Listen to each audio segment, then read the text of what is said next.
So I've got my scrap clay. The first thing that I like to do is literally mush it all together. It's been conditioned because it's scrap, right? We've been using this. And what I'll do is I will just take a whole bunch of random pieces and I will stick them together. And I mean, there's everything under the sun here. Then I will run it through my pasta machine. I swear, I never realized how much I would use this little guy. I start on the largest setting and I will roll it through, and I probably will roll it on each setting until I'm happy with the results of the blend. So I believe it or not, I've actually found some beautiful blends that end up having some really neat effects, and then I won't actually blend it all the way to the point where I'm going to show you here, but I keep folding it and I roll it through my pasta machine until so it gets more of a unified tone. There was a tutorial I had saw, and it was actually by Fire Mountain Gem, and the woman said polymer clay is the colors stay apart until they're not, right? So you keep blending and blending and blending and folding and blending, and eventually the colors will all meld together. They'll either make something really, really pretty or really muddy.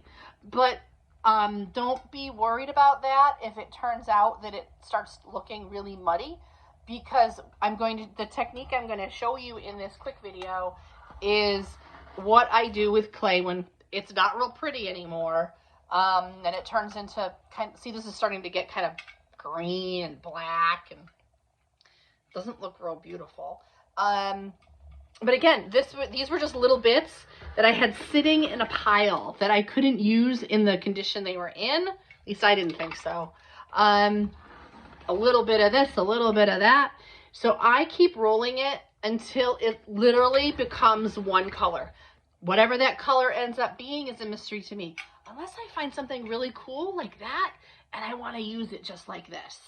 But this is just a technique I'm going to show you. Again, fold, and then keep on going. Keep on blending. Use this pasta machine as your friend. It is going to eventually turn into, this one looks like it's going to be like a dark charcoal gray when I'm done because the amount of black that was in there. It's really starting to come to a unified color. So it's like a charcoal gray. I think that's what I'm going to call this color here, charcoal gray. I'm going to go one more time.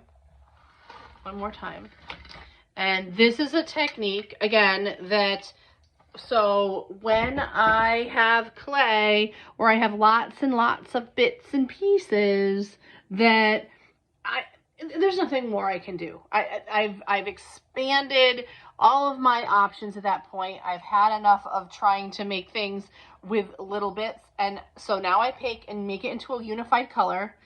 And that usually will dictate what I put on top. So we're going to do this effect here. I'm going to show you two pieces. I'm just going to show you how I made this here. And then I'm going to show you one more. This pretty one here.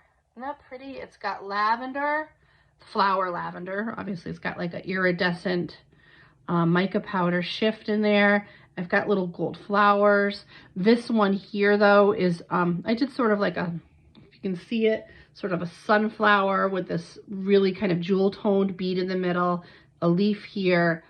So what I will do is I will take my base clay and then pick a complementary mica, like a mica powder. You can even use makeup. You can use eyeshadow. But for this particular piece, I'm just going to show you, because I'm in a purple mood. I've been in a purple mood all day long. So I think maybe purple. So I have, it's called Sapphire Blue, believe it or not, but it looks purple. And I'm just going to open it up. It's just pretty color. I have this is just, I love to use this when I'm just going all over. So I'll dip it into my purple. Look at that bright, hot mica powder. And I'm liberal with it, okay? I'm actually going to get both sides. So you're like, oh my God, she's wasting. No, she's not. Okay, so when I pick it up, flip it over, and then I use whatever's left on the corners. I know it seems messy. I love mess. But it's really that easy. I don't want you to feel like you're messing up. I just want you to, like, you know, be creative and experiment with stuff like this, because with the price of everything, and polymer clay is, you know, even it's not cheap. It adds up really quick. You will never have waste. And so this came one day. I was just kind of playing around with leftover clay, and what happened was the bits I had, I started blending them in the pasta machine, and then I popped some mica powder on top. And I remembered when I was like in 6th grade, we had to do this like tintype where we used copper, and we started like carving into these like thin copper sheets to make a design in my print class. I'm not sure exactly what the purpose of it was, because it was a printmaking class back then. I mean, it was like 1986, I think, and or 85. But anyway, so now underneath that, I know I have black, right? I have black on both sides. And when I finish a piece, I just want to show you. When I finish a piece, actually this goes in the dark. I like my pieces to almost be reversible. I don't want any of my product to have a bad side. I would love if every single one of my designs, if it was to flip over by accident or somebody wanted to wear it the opposite way, they could. So that's why you see that there, and it's got 2 sides to it. Even this one, this here has 2 sides. Okay, so it's got 2 sides. You can see that in them. So now, hopefully you're all with me still. I really like these dowels. So they work, I use them like a pen. I mean, there's no ink. And I use them to carve. And so I'll take a thinner one, usually the thinner point, and almost like you can barely see the dowel. And then I'll decide what I want my design to be. Now, the trick is coming up with the design. Like, what do I want this to look like? So I'm just going to do a flower motif. So I'm going to hold that there. And when I carve into it, it's going to reveal what's ever underneath. You do have to sometimes wipe off the clay. I love flowers. I teach flower art, so this is something that I tend to do a lot of, is flowers. I even put real flowers on my pieces and real leaves on my pieces. And they come out, I think, pretty darn good. So I have to decide how many petals I want for this. And I know that I want to have a gem in the middle. You know, that's what I want it to be. Psychedelic, so I might have like a hot blue, doing something fun like that. So I want some of these jewel tones in there, but I know that I want some sort of a center. So we're gonna do that. And then I'm gonna do these designs. I guess you have to say shoo, or it doesn't work as nice. I get creative, and then I start to play. And what you can do, because the mica powder is really thick. Ah, look what I did. Oh no. I didn't even realize I was doing that. Baby wipes are my friend. Everybody, keep some near you. Baby wipes have really become part of my world.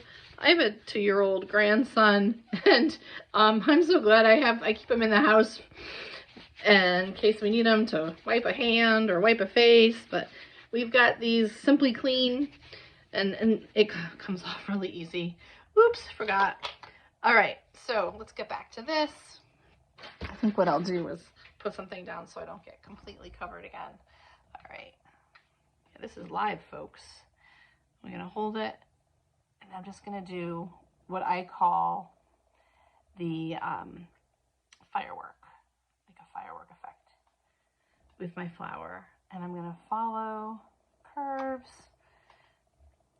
follow my curves. Okay, and that is coming out so pretty. I want to show you the shift. And obviously we're not done, but this is how I started out making this pendant. I had a mustard color clay under here. Okay, it wasn't real pretty, but when you complement it with this purple iridescent mica shift, it's gorgeous. Like when it's all done, I mean, this piece is like, you know, $100 piece now that I would sell at an art gallery, or at a local jewelry store. You know, so this is, you know, this just became, I went from having clay I couldn't use to a $100 pendant. So this is my technique. Like I said, I just experimented one day and thought about when I was in 6th grade and we had to take copper. They were like these little copper sheets. And you took the little copper sheet and then you took a dowel, something like this, and you actually pressed into it. And we made all these designs. And I thought it was really, really cool. And it sort of came to me one day. I was like, hey, why don't I do that on there? That was a long time ago. I mean, like I said, it was like 85, 6, maybe 87. But it was definitely like, I'm thinking it was like 86. And I had to take that, I took that printing class back in middle school. So that's pretty much the start of the design. Now you could leave it like that and have that charcoal coming through, that darker charcoal gray underneath. Or what you could do is you could go back with a really fine, a really fine tip paintbrush like this and feather in some other colors. So with this piece here, I actually added, you can barely see it on camera, there's a little iridescent green in there, right? These veins I turned green, and it's ever so slight, but it's there. So I changed the color of this particular piece. And in the back here, I used a gold metallic inside the lines. There's going to be a pendant up here if you saw there was a little glue. So that's one of my tricks for using clay that is really just bits and pieces of randomness. And that's the start to taking this and turning it into something beautiful like this. I hope you liked this tutorial. Please hit that subscribe button and follow me on Facebook and Instagram, Found Florist Farm, and the Lori Travato, and love to see you, and love to see you on my reels, also here on YouTube as well. Depending on which channel you're watching this in, I think it's probably YouTube at this point if it's a long video. But anyway, enjoy.